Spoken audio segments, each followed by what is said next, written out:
For anybody that doesn't know what normalization is, or anti-normalization, normalization is basically the bringing together of Israelis and Palestinians in a non-anti-apartheid format, without making any distinction between occupier and occupied, oppressor and oppressed, those implementing a system of apartheid and those forced to live under. I don't care what your gender is, your ethnicity, where you were born. If you can get down for justice, I can get down for that. But unfortunately, within organizing spaces, you see a lot of institutions or get funding from the Israeli government that are trying to use so-called dialogue or these programs of bringing people together to reaffirm structures of oppression and whitewash Israel's crimes.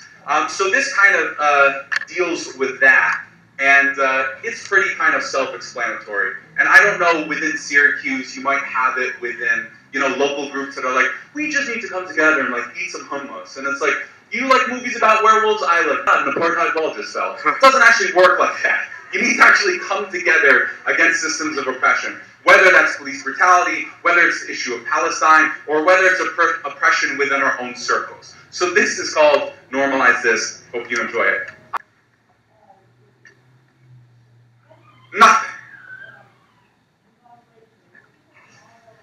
Nothing is normal about occupation. Nothing normal about apartheid, ethnic cleansing, siege, blockade, settler-only roads, bombing water walls, schools, mosques, and UN buildings.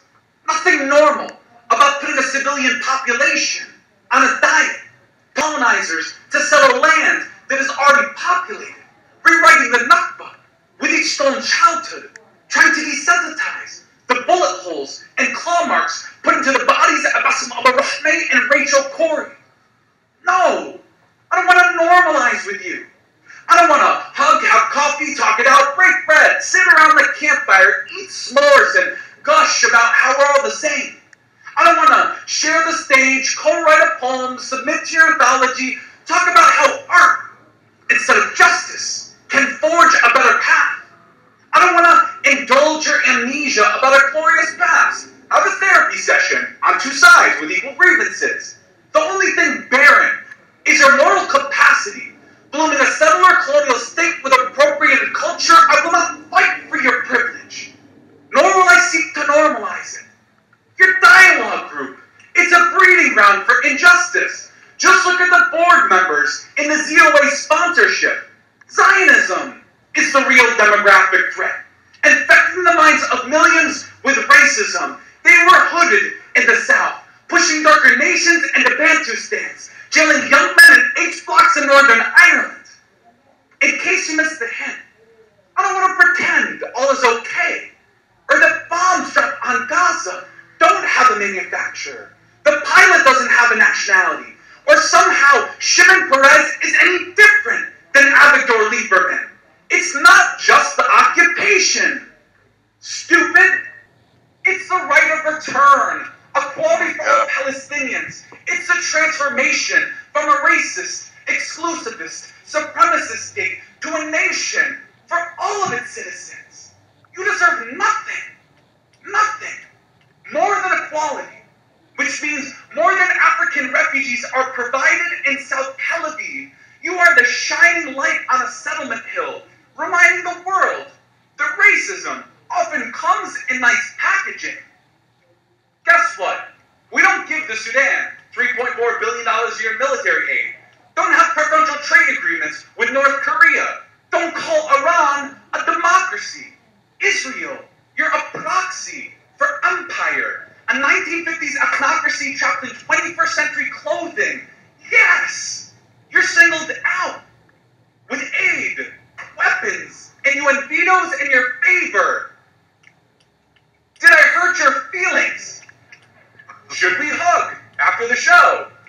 Do these words hurt more than, I don't know, bombs dropped on Gaza? White phosphorus eating the flesh of children? I am not the bad guy. You're defending the bad system. Your words and actions have consequences. You're either with oppression or you're against it. I didn't write history, and sure as hell didn't choose for you to stand on the wrong side of it. Your system of oppression, it is coming to an end.